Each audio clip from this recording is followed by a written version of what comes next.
په دنیا کې ښه صفت دی، د الله عز وجل صفت دی. علم په څوک غواړي چې علم ته ځان ورسوي، دا د الله مطهر صفت په ځان کې پیدا کړي، د ځان عالم جوړ کړي، په قرآن او په حدیثو پوه سي، په مذهب پوه سي، هغه سړی به تعظیم د علم کوي. هر څوک غواړي چې الله جل وعلا و ما ته علم را په برخه کړي، هغه به د علم تعظیم کوي، د علم اهانت به نه کوي، د علم استخفاف سپکاوی به نه کوي، د علم تعظیم به کوي. د علم تعظیم پر شاخو دی. اولا د استاد تعظیم به کوي طالب. هر طالب شاګرد هغه مجبور مکلف دی چې د استاد تعظیم به کوي. حضرت علی کرم الله تعالی وجهه هغه وایي انا عبد من علمني حرفا. هغه څوک چې یوه مسله د دین راوښیي وایي زه یې یم. حضرت علی کرم الله وجهه وایي انا عبد من علمني حرفا. زمریم د هغه چا چې یوه مسله د دین راوښیي هغه زما بادار دی، زه یې یم.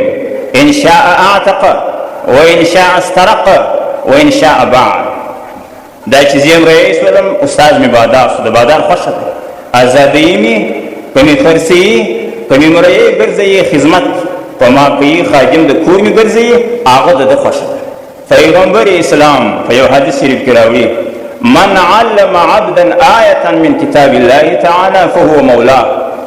هغه سړی چې راولاړ سي یو آیات د قرآن کریم یو چاته وروښیي، دا استاد یې بادار شو، هغه شاګرد یې مریی دی. لکه مریی چې د خپل بادار سره کم سلوک کوي، شاګرد د استاد سره هغه سلوک کوي. نو اولا د استاد تعظیم به کوې، طالبه تعظیم یې څه شي دی؟ د استاد مخکې به تګ نه کوې، استاد به دې مخ ته یي، ته به په پسې لکه مریی. دا یو تعظیم دی. استاد چې د تدریس لپاره یو ځای جوړ کړی وي، یو ځای میز وي، استاد یو مخصوص ځای درس کوي، هغه استاد بیا چې سبقان ووایي ولاړ سي په اوداسه پسې، نو هغه د استاد پر ځای به نه کښېني. دا یو نوع بې ادبي ده.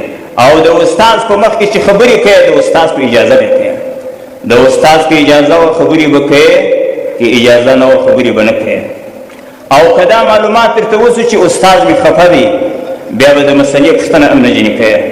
البته که ډېر ضرورت و، هغه یو ضروري مسله وه، نو بیا استاد ته ویلی سي، که څه هم هغه په خفګان و په تکلیف کې بیا ورته ویلی سي.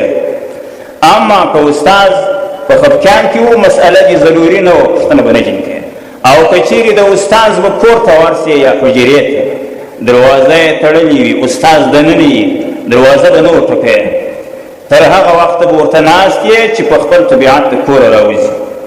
دا چې دروازه ور وټکوي ممکنه ده په وظیفه اخته یي، په یو ذکر اخته یي، په یو شغل اخته یي. دروازه چې دې ور وټکول دا یو نوع عذاب. نو دروازه به نه وټکوي، انتظار به کوي چې استاد په خپل طبیعت راووتي، بیا نو چې ستا کوم خبرې هغه به ورسره کوي.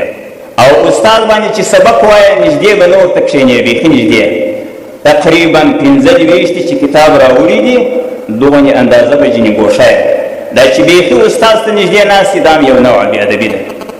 او که د استاد سره ډېر ګوښه سړی کښېني، چې د استاد غږ اوري نه، دا هم بې ادبي ده.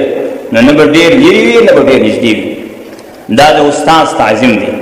او استاد چې هره خبره درته وکړي، د اسلام په دایره کې، د شریعت په دایره کې، هغه خبر به منې. د استاد د خبرو سره مخالفت نه کوي. دا د استاد تعظیم عین د علم تعظیم دی.